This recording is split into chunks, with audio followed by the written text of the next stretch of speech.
Hello, and welcome to the webinar, Promoting Equitable Grading Practices with ADI. We will start in just one moment.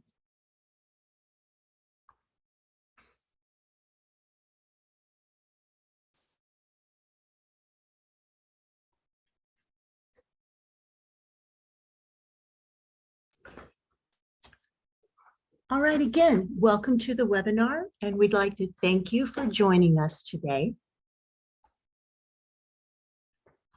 My name is Monica Wasco, and I am a professional learning specialist here at ADI, and I will be facilitating today's webinar. Also with us today is Brianna Ivy. Brianna is also a professional learning specialist and will be moderating the webinar for us today. Before we get started, let's go over a couple of Zoom norms for today's webinar. At any moment during our session, feel free to ask a question. If you have a question, please use the Q&A button to ask. This way we can keep track of all the questions asked. All questions submitted will be answered at the end of our session today. We will also be using the chat function to drop links for resources for you to access.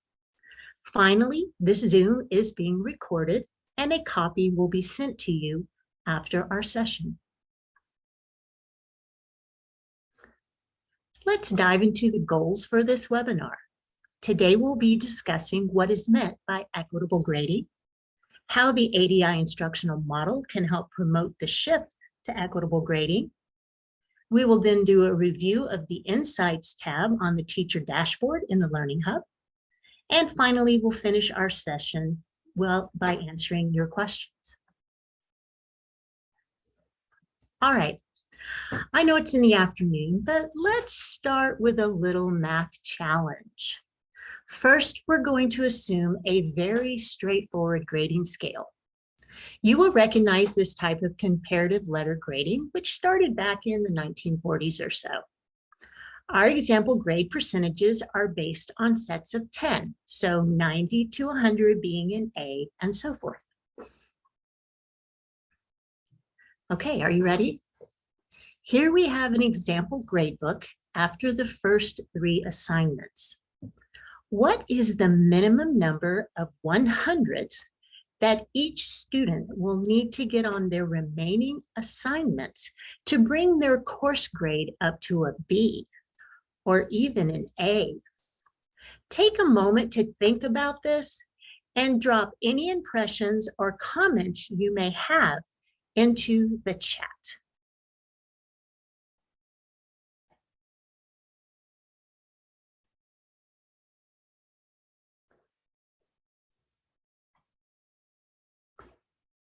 All right, are you thinking? Are you calculating?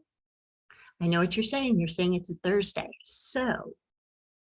Okay, so we went ahead and did the calculations for you. 3 of the 5 students can never accomplish an A, even if they master the material by the end of the course.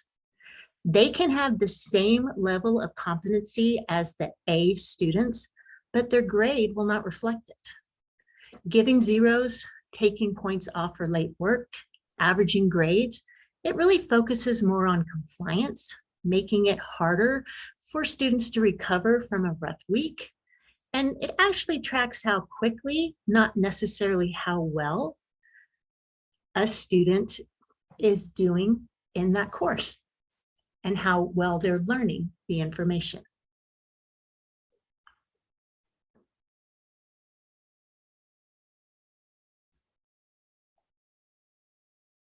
One of the reasons students might not experience early success is a lack of prior knowledge, which can impact their initial comprehension of material. With education's emphasis on perfection the first time, a student's overall grade may not reflect the subsequent mastery of the material the student might achieve if given the chance or the time to try again.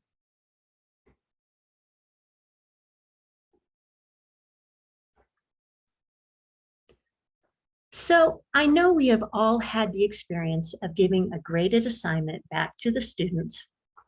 They may celebrate or they may be disappointed in that mark score, but for the most part, they look at the paper and then they put it away. That grade marked on that paper did not give students a deeper understanding of the topic, did not result in further questioning or research. It didn't help them find a love for the subject that was being studied. And speaking of students, as teachers, have any of us ever experienced one or more of these scenarios with your students? You know what? Drop a 17 into the chat box if you have seen this with any of your students. I know I've seen all of these scenarios, including students being discouraged or unfortunately just giving up.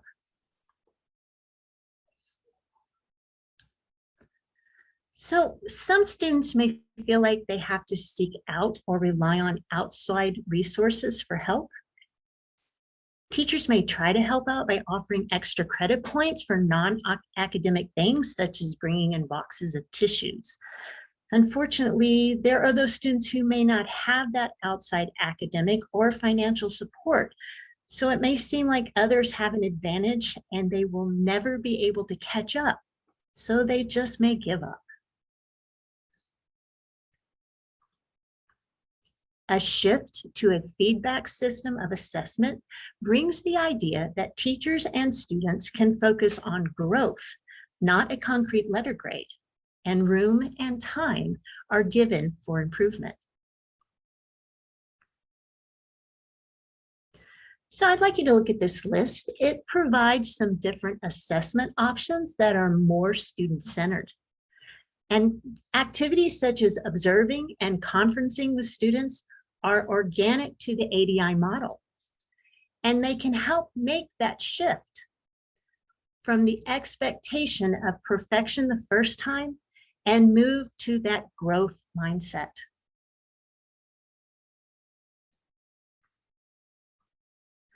So the ADI instructional model provides a framework to support more equitable grading practices.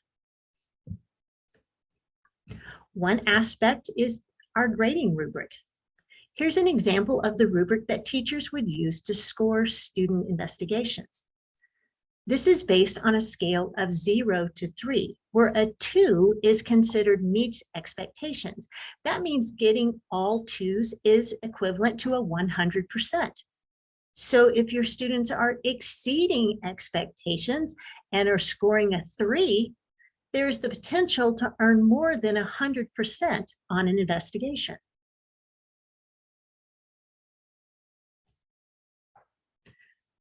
If you're in the Learning Hub, we have the Insights dashboard that will help you monitor progress and growth.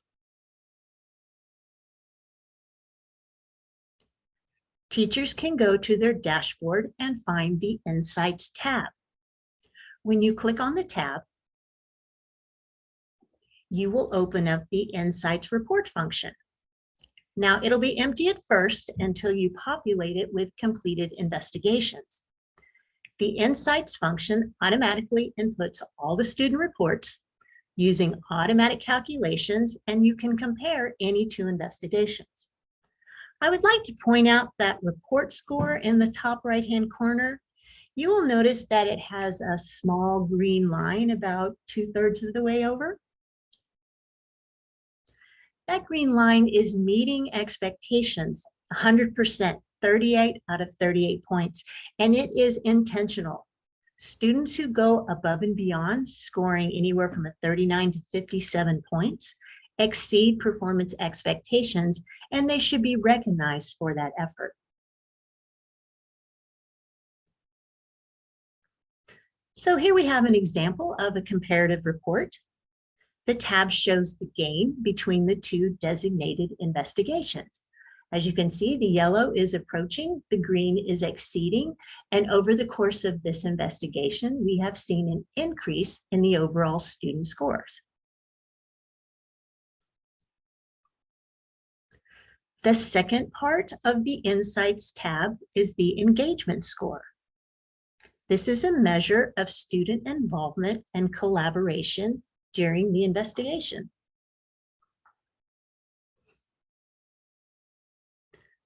Just like the report function, this can give you a measure of the engagement of the class as a whole over the course of the investigations. It is important, I need to stress this, that this is not a grade that can be used as an indicator of the growth of the collaborative community that is developing in that group of students. Remembering that yellow indicates moderate engagement, this group has shown growth from the first lab to the second. They are right on the edge of that high engagement green section. And I want you to keep in mind that collaboration is a skill that must be learned. It may take some time for the group to learn how to question and critique one another. So circling back to that earlier slide about ideas for student-centered assessments, some of the suggestions were confer with students to assess understanding, observe students as they work and take notes to record what they know and what they still need to work on. And finally, have students give presentations to the class. All of those things are built into the ADI model. Giving students the opportunity to try again and learn from mistakes is so very important. It can help cultivate the willingness to work through that difficult time and hopefully lead to an appreciation and interest in science or whatever subject they may be working on.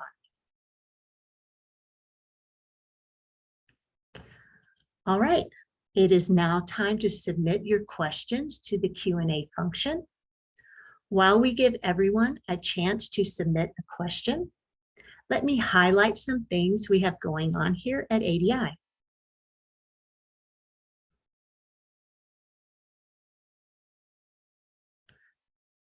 So we have a lot of free resources available to support you as you look to implement those high quality discussions. You can visit our website for free downloads, including our online learning resources. There's a video library with lots of short videos about the ADI instructional model. And you can view our webinar page for upcoming webinars, as well as videos of past events. If you'd like to join the ADI community, like or follow us on Facebook or Twitter, and find other educators around the country who are working on ADI as well. We hope you'll come and join the conversation. All right, I hope you've had a couple of moments to put in some questions. Brianna, do we have any questions out there that would like to be answered? Yes, Monica, we have 2 questions. The first question is, isn't giving them a 3 like giving extra credit?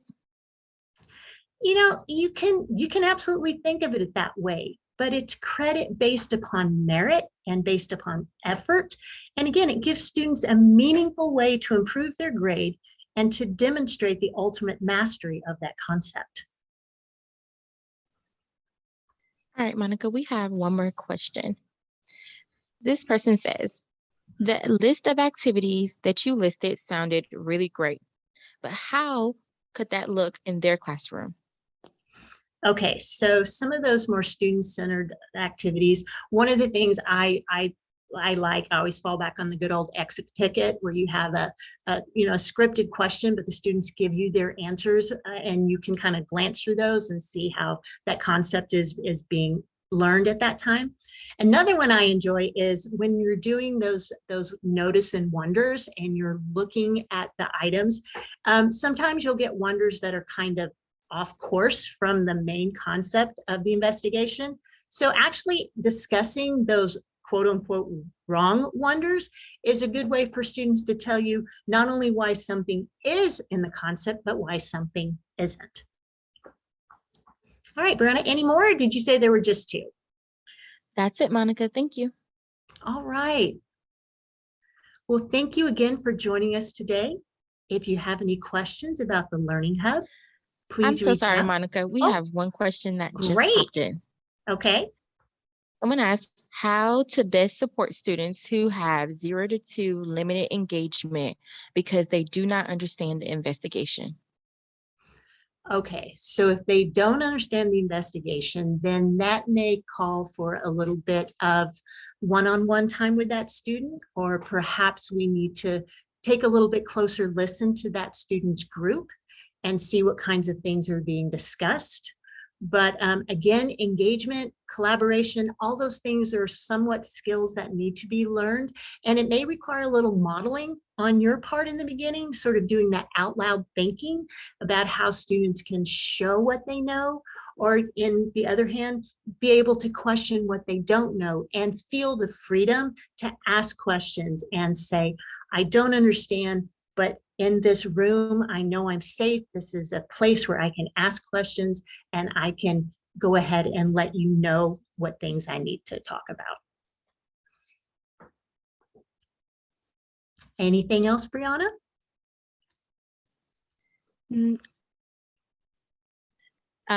Just awesome. That's it. Okay, great. So one more time, thank you for joining us. If you have questions about the Learning Hub, here is our info at adilearninghub.com. You can join us on Twitter, Facebook, we have YouTube. So, and again, if you have any questions, we appreciate you joining us today. Thank you so much.